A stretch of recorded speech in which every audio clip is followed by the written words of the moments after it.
Bismillahirrahmanirrahim. Assalamualaikum warahmatullahi wabarakatuh. Kami dari kelompok 8 akan mempresentasikan hasil presentasi kami yang berjudul Laporan Keuangan Konsolidasi Hubungan Perusahaan Induk dan Anak. Sebelum kami mempresentasikan hasil PPT kami, perkenalkan saya Yuspa Darise sebagai moderator dan rekan saya Sri Aprilinda Uno. Materi pertama itu akan dibacakan oleh Sri Aprilinda Uno. Kepada saudari saya persilahkan. Materi pertama yaitu hubungan perusahaan induk dan anak. Menguasai perusahaan lain dapat dilakukan dengan cara memiliki suara mayoritas suatu perusahaan. Penguasaan suara mayoritas terjadi apabila perusahaan memiliki lebih dari 50% saham perusahaan lain. Perusahaan yang memiliki lebih dari 50% perusahaan lain disebut perusahaan induk. Sedangkan perusahaan yang sebagian besar sahamnya dimiliki oleh perusahaan induk disebut perusahaan anak. Hubungan antara induk dan anak perusahaan disebut dengan afiliasi.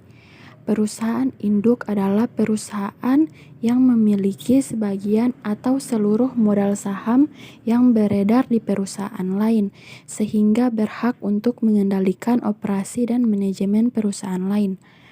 Holding company adalah suatu perusahaan yang dibentuk khusus untuk menguasai saham dan mengendalikan aktivitas perusahaan lain. Jika holding memiliki usaha sendiri disebut dengan operating holding company. Selanjutnya, laporan keuangan konsolidasi. Yang pertama, laporan keuangan konsolidasi adalah laporan keuangan yang disusun dengan mengabaikan status yuridis dan lebih memilik beratkan pada segi ekonomisnya. Yang kedua, laporan keuangan konsolidasi dapat disusun dari yang pertama laporan keuangan individual dan yang kedua neraca saldo individual. Selanjutnya, prosedur penyusunan laporan keuangan konsolidasi meliputi yang pertama, mengeliminasi semua rekening timbal balik. Yang kedua, menyusun kertas kerja.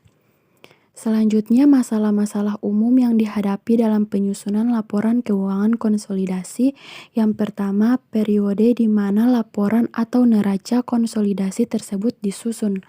Yang kedua, jumlah saham yang dimiliki oleh perusahaan induk dan harga perolehan atau pengorbanan yang telah dikeluarkan untuk memperoleh saham tersebut. Baik, terima kasih. Selanjutnya saya akan kembalikan kepada moderator selaku pemateri kedua. Materi selanjutnya yaitu pemilikan saham dari suatu perusahaan yang sudah berjalan. Yang pertama, perusahaan induk memiliki 100% saham-saham perusahaan anak sebesar atau sesuai dengan nilai bukunya.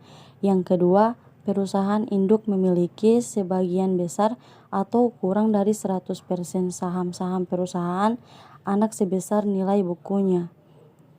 Yang pertama, penyusunan neraca konsolidasi adalah penggabungan aktiva dan hutang dari perusahaan-perusahaan afiliasi tersebut.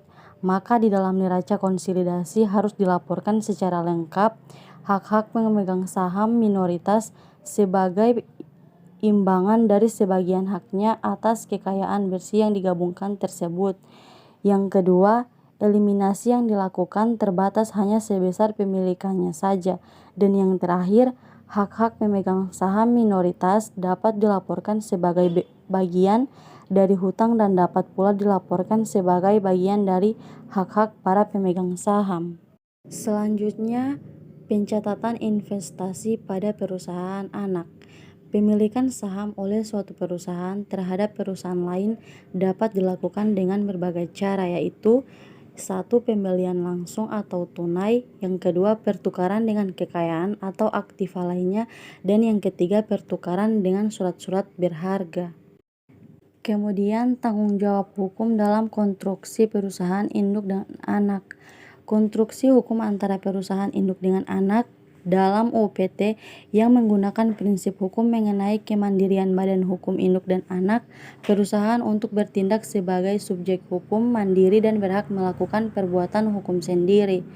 Berdasarkan prinsip hukum tersebut, maka berimplikasi yang pertama, induk perusahaan tidak bertanggung jawab atas perbuatan hukum yang dilakukan oleh anak perusahaan.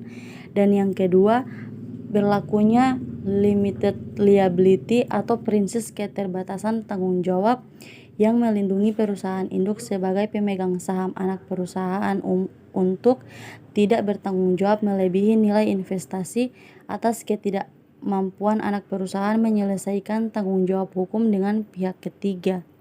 Prinsip limited liability atau prinsip keterbatasan tanggung jawab kepada induk perusahaan sebagai pemegang saham anak perusahaan sesuai mengacu pada ketentuan pasal 3 ayat 1 Undang-Undang Nomor 40 Tahun 2007 tentang perseroan terbatas, di mana dinyatakan bahwa pemegang saham perseroan tidak bertanggung jawab atas kerugian perseroan melebihi saham yang dimilikinya.